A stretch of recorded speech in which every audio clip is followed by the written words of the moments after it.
उत्सर्ग एकांकी की मूल संवेदना का विश्लेषण। इस अंश में आप डॉक्टर रामकुमार वर्मा द्वारा रचित उत्सर्ग एकांकी को सोउद्देश्यपूर्ण रचना बताते हुए उसके प्रतिपादन विषय के बारे में चर्चा करेंगे, जिसमें आप दिखाएंगे कि किस तरह से शेखर पौराणिक मान्यताओं के अनुसार ही प्रेतात्माओं का आह्वान करता है, जिसमें कि भारतीय आत्मदर्शन दिखाई देता है। और शेखर का भी मानना है कि शरीर मरता है लेकिन आत्मा नहीं मरती है, लेकिन इसे वह अपने वैज्ञानिक यंत्र के आधार पर आत्मा को बुलाकर बातचीत करते हैं और उन्हें एहसास होता है कि जैसे उन्होंने सबसे श्रेष्ठ रचना कर दी है। और इसी श्रेष्ठ रचना को यानी यंत्र बनाने की स्थिति को वह अपने पुत्री के लिए अंत में तोड़ देते हैं।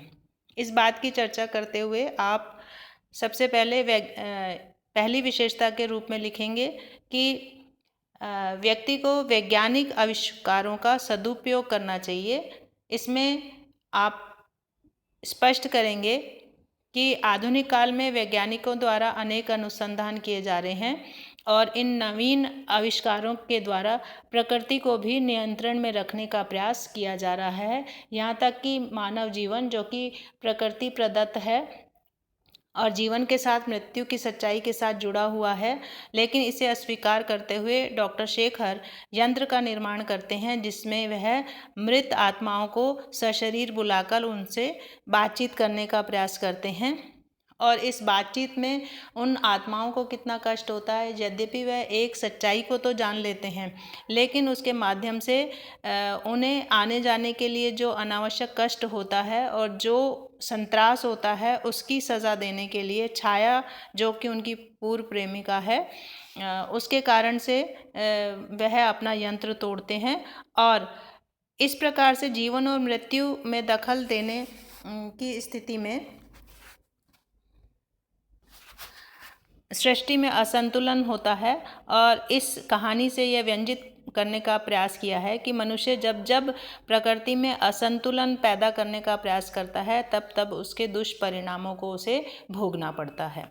दूसरी विशेषता के रूप में आप जीवन की शाश्वतता का संदेश देने की चर्चा करेंगे, जिसमें डॉक्टर शेखर यंत्र का आविष्कार करते हैं, मृत आत्माओं को बुलाते हैं, उनसे वार्तालाप करते हैं, लेकिन उस वार्तालाप में वह जीवन की शाश्वतता को दिखाते हैं और उन आत्मा की अमरता के रूप में मृत्यु पर विजय प्राप्त करने की बात करते हैं।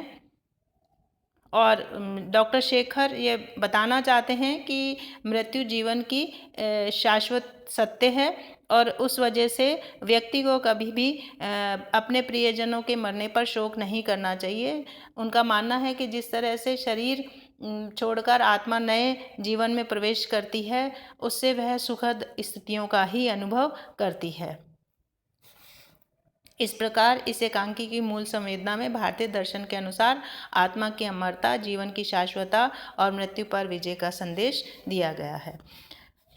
तीसरे भाग में आप नारी भावना का सम्मान करने की चर्चा करेंगे, जिसमें कि मुख्य पात्र छाया है और दूसरी ओर मंजुल है। मंजुल पुत्री है और छाया शेखर की पूर्व प्रेमिका है, जो कि उससे निराश होकर मृत्यु को प्राप्त होती है, उसकी चर्चा की गई है। लेकिन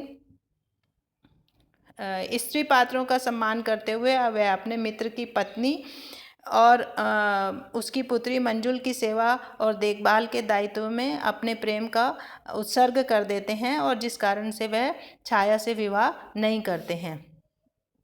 इस चीज़ की चर्चा करते हुए आप इसे स्पष्ट करेंगे और इसके साथ ही उनकी प्रेमिका छाया जो कि उपेक्षा से व्यथित है, इस बात को उन्होंने अपने यंत्र के माध्यम से छाया को सशरीर बुलाकर दिखाने का प्रयास किया है और अपनी पुत्री मंजुल की सुरक्षा के लिए वे अपने यंत्र को तोड़ते हैं।